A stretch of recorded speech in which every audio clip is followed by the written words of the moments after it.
Hi guys, this is a narration of our PowerPoint on task analysis.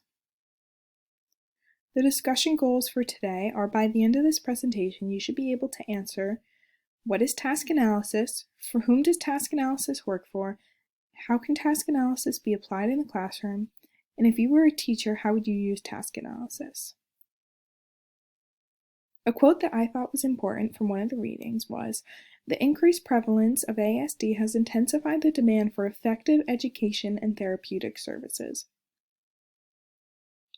Autism spectrum disorder, also known as ASD, can be identified by two diagnostic characteristics: difficulties in social communication, like nonverbal social behaviors or difficulty in establishing social relationships, and restricted or repetitive behaviors and interests, like dedication to routine or fixated interests.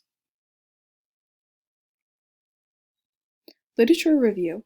The National Standards Project, also known as NSP, and the National Professional Development Center on ASD, also known as NPDC, reviewed articles from as early as 1997 in an effort to compile a collection of literature that showed to have successful interventions for children and youth with ASD.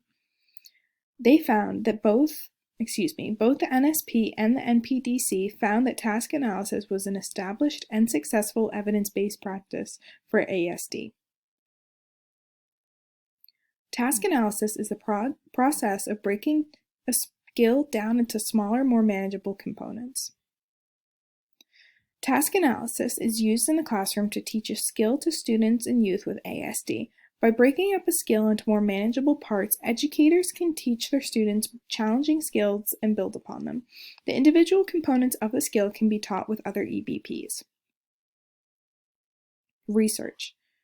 One research article called "The Effects of Task Analysis and Self-Monitoring for Children with Autism in Multiple Social Settings" found that the combination of written task analysis and self-monitoring to teach functional skills and verbal interactions increased independent task completion, peer-directed verbal interaction, and activity engagement for the students with autism during social, game, and cooking activities.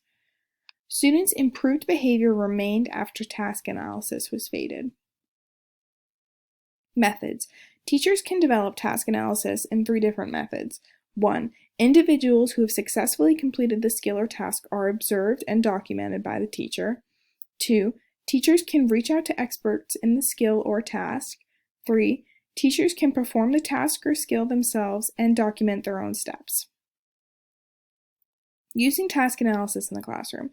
Task analysis can be used to teach a variety of skills like setting the table, playing with friends, brushing teeth, washing dishes, and many more. How to do task analysis. Step 1. Identify the skill. Identify the target skill. For this step, teachers need to work with the student's IEP goals to determine what skill to focus on. This skill should not have multiple outcomes but contain a variety of chained, discrete steps. Some examples of discrete skills are pointing to or reaching for objects or orally asking for something. Some examples of chained tasks are washing hands, dishes, or setting the table. Step 2. Determine the prerequisite skills students need to complete this task and what are the needed materials. Teachers need to determine what prerequisite skills their students need to complete the task. This is typically done by collecting and using baseline data on the performance of the skill. Teachers need to define what materials are needed for the task analysis. Determining all of the above depends on the individual skills of the students and their needs. Step 3. Breaking up the skill.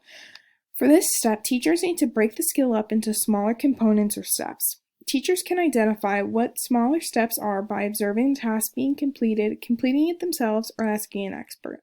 Breaking the skill up into more manageable components makes it easier for students and youth with ASD to complete it.